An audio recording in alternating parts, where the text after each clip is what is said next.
Good afternoon, everybody. Thank you for joining me.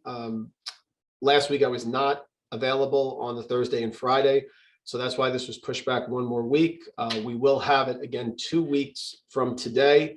We will have it again on that Thursday, so we'll have an update for you then as well. Overall, again, a very positive meeting. Couple small things that occurred, which quite frankly, I'm almost relieved about, to be honest, because I was getting to the point where I'm not sure if we could continue to believe that everything is perfect all the time. It was almost an unsettling feeling given what we've been through. But a couple very small things that do not affect us at all, but still are bumps in the road that I'll get into. But overall, again, a very positive construction update here. We will start with the HVAC replacement. Again, that is done by the Trane company.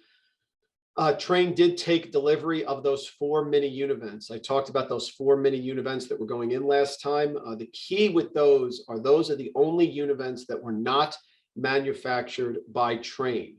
So they were specific units that Trane did not manufacture when we had them installed years ago with the other referendum. So sure enough, when they were delivered to Trane, there is another company that manufactured them. There was an issue with the unit and it was not retrofitted correctly. Did not have enough intake for fresh air. It was available, but it did not meet the standard. So those units had to be sent back, those 4 small univents, and we anticipate them coming in about 3 to 4 weeks. It does not have an impact on September. We were simply trying to get those in to be ahead of schedule. But it is only 4 of the units. The other units, the other 48 that are being installed, are being manufactured by Trane. And I would say to you that my instinct on this is that since this was a small blip that occurred with these 4 mini univents, it's something that has alerted us as well as Trane to make sure that the delivery of the other univents that start occurring don't have a similar problem. We don't anticipate that because, again, these 4 univents were not manufactured by Trane. They will be in 3 weeks. So again, they will be in before the end of May.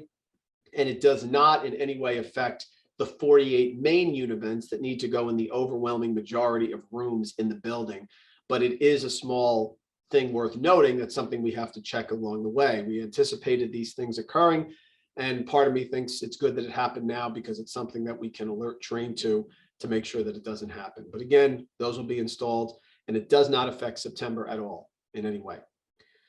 The boilers, the 4 boilers are scheduled and still moving forward to be delivered on May 2nd. The concrete pads were poured. The concrete pads are going to have the boilers on top of them. And if you remember, the boilers were in the pit inside the bottom of that room. We are no longer having that. We are moving them to ground level to avoid any possible situation where they're in a sunken level and can be filled up with water. They will be placed on the concrete pads. Those have been poured. The installation will begin next Monday. So the 4 boilers, believe it or not, after this entire saga that we have been through, will be installed next Monday. We will begin the installation and we anticipate that being completed in early June. So that is a huge step forward because, of course, those are the main heating units for the entire building. So those are on schedule and should be on site next Monday, which is very exciting. The univents and all the horizontal univents are going to start to be delivered in early June. Remember, we talked about that. Those are the 48 univents. The energy recovery units, though, are the critical part. Remember, the energy recovery unit is part of the univent, and that is the part that conducts the fresh air. We have 20 of those units scheduled for July 15th, 10 units to be scheduled on or around August 1st, and 10 more units on August 15th. So we have been in contact with the county and the state, and we have reiterated, of course, that if we get into a situation where the energy recovery units are not completely installed, we are making a strong appeal that we should be able to open on time, of course, because in September, we can certainly receive fresh air in a 1-floor building by opening the windows. So our focus here is the boilers will be in, the univents will be in, and the energy recovery unit, which is the part of the univent that conducts the fresh air from outside, most of those, we anticipate all of those at this point, will be in. But of course, we're thinking, Dawn and myself and Tom are thinking, suppose something happens and those are delayed. And we certainly have received strong indication from the Department of Ed that we will be able to open as long as the windows can stay open, because the temperature is certainly warm enough to allow that. They said we will cross that bridge when we come to it. That's what they say. But I continue to alert them to that because I want to have that backup plan. If the building is ready and the boilers are ready and the univents are in, and the only thing we're dealing with is circulating fresh air, certainly being able to open the windows for at least the month of September is critical. So we have all positive information on that front. We have ordered the dehumidifier units from Granger. We have these massive dehumidifier units. Remember, what is critical for this building is to prevent mold in the summer, because there will be no air conditioning. We want to battle the humidity, which is going to occur with flooring and the walls, of course, the drywall, which has already started to go in. So we want to make sure that that's on site. That has been ordered, will be here shortly as the temperature increases. And just a reminder of the last meeting, the fin tubes have been cleaned. All of the fin tubes are part of the univents that conduct the air to the univents. Those have been cleaned. And we have to test them to make sure that they are tested to be ready to move forward with no contaminants. But of course, we cannot test that until the flooring and some of the construction is done, because we don't want to be alerted to a possible contamination that comes from the flooring going in when in fact the fin tube is clean. So that will be happening shortly, but all of those fin tubes have been cleaned. We are just waiting on the flooring. Next up is the abatement. The asbestos abatement is pretty much completed. Only the hallways by the cafeteria is the last part that remains. Again, this is not airborne asbestos, but it still needs to have safety and precautionary measures, which has sort of limited me from getting the videos that I want to show you what's going on. But that asbestos will be completed tomorrow, and the air tests will begin. So the asbestos abatement is completed. Just as a precaution, they start testing the air to make sure everything is clear. Then they can take down the partitions of those areas, and we have free reign to walk throughout the building.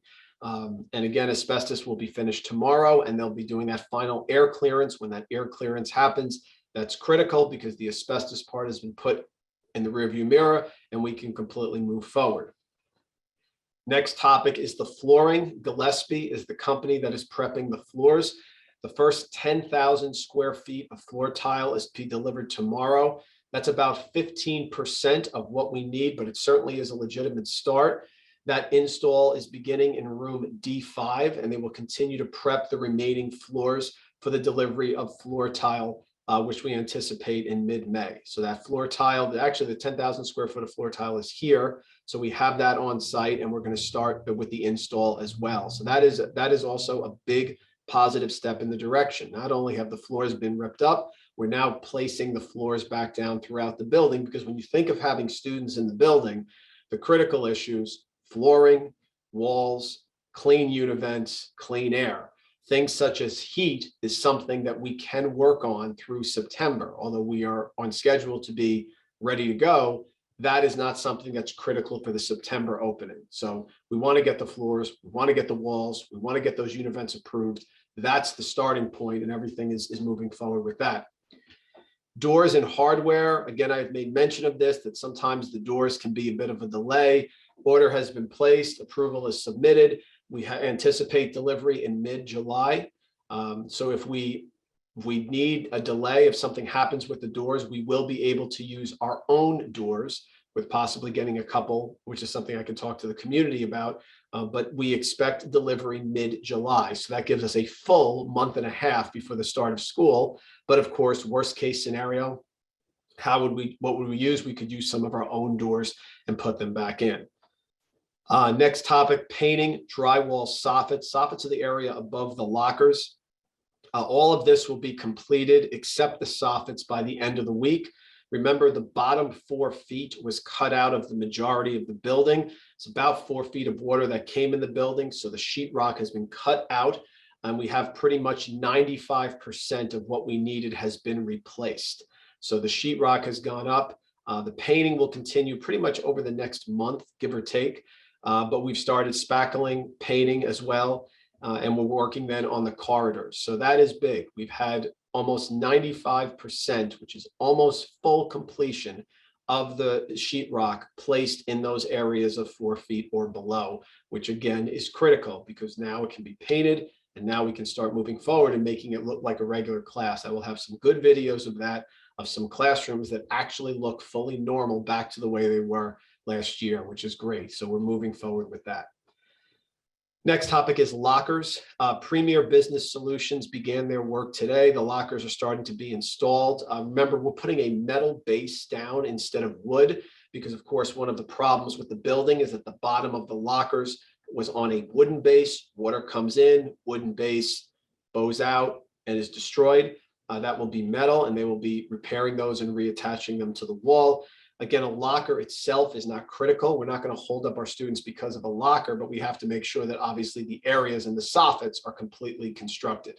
I think if the students have to have backpacks for a little bit of time, I don't think it's critical, but the foundation above and below the locker needs to be finalized. So we're moving forward with that. The Wenger company, those are the built-in cubbies for music and storage for the music department. We have them, we have a price quote. They're working on giving us finalized numbers and we can move forward with that. So it's also exciting to me that we are now on a part where we're actually looking at quotes for music storage and cubbies. Those are smaller items, but we're allowed to do that because we're making so much progress on the larger items across the entire building. Auditorium and Media Center. DRA is planning the new work in the auditorium. Cresskill purchased the seating, the sound booths of a state contract. We are going a media center design meeting tomorrow with the architects. So we'll be meeting with them tomorrow and having a full design as well. And again, this work is bid out and we anticipate starting this work in late July or early August with completion in January.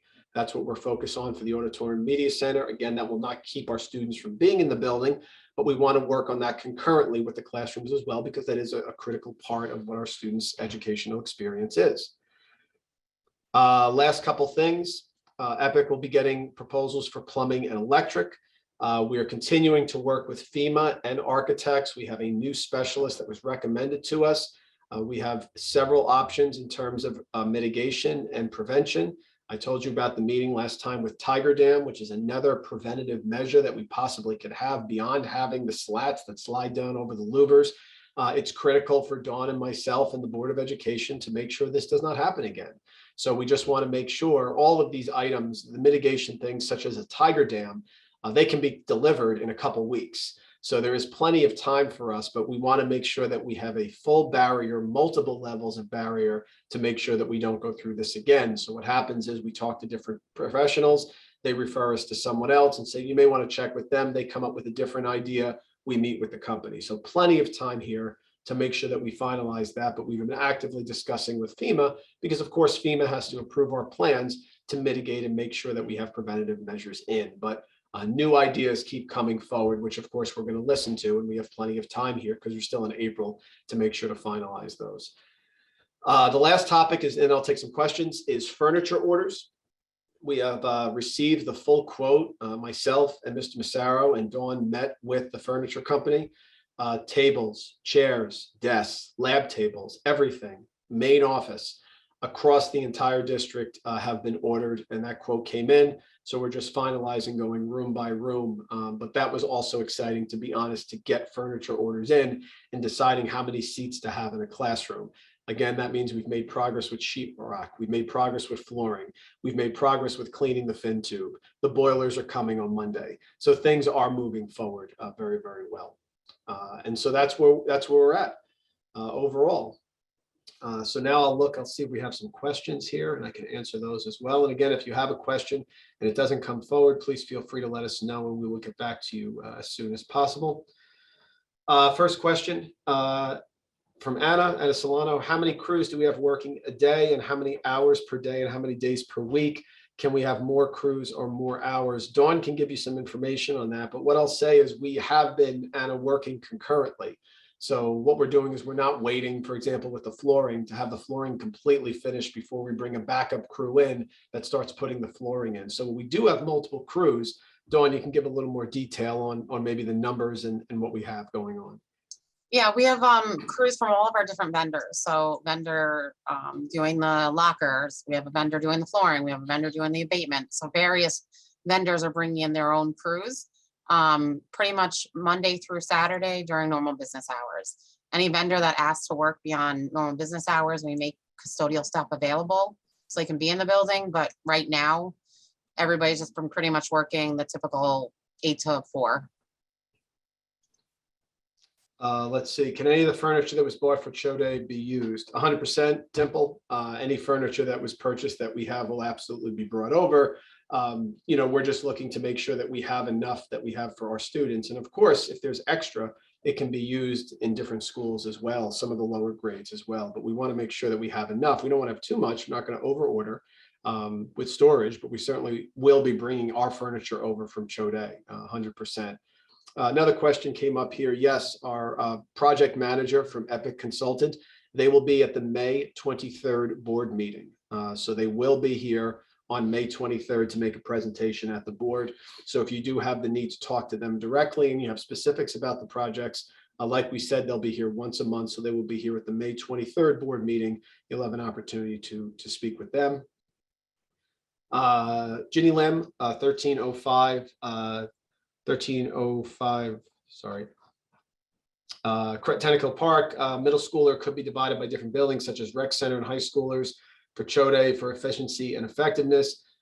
Ginny, yeah, we looked at separating the kids. In the end, we just decided not to do that for the rest of the school year, simply because we would have had to reassign so many students to different teachers and change so many schedules that the schedule that we have is what we'll finish the school year on. But what we are doing, Ginny, is we are scheduling our staff members for September to be separate for middle school and separate for high school. Again, I think that's good for us to have in Cresskill moving forward. It gives us a little more versatility, but it also is a backup plan just in case we have a situation, and we have no indication right now that would happen.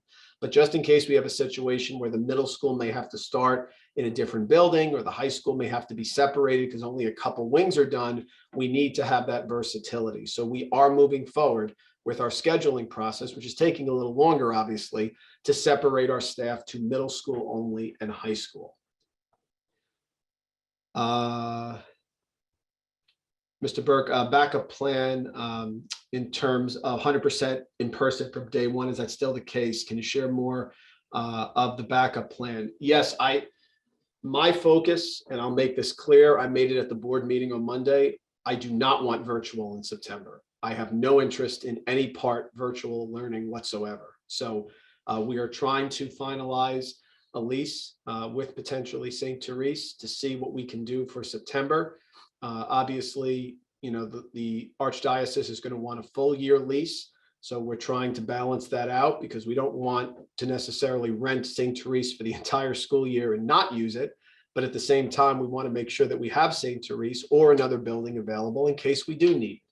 So there's a budget aspect that we're trying to balance. But yes, my plan and my focus and my drive is for no virtual instruction in September and to have our students back in person full time in some way, shape, or form. Sorry, just taking a minute here to look at the questions.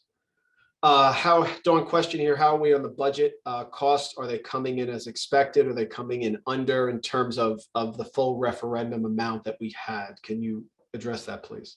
Sure. Everything outside of HVAC has come in under estimates. So it's great news for us.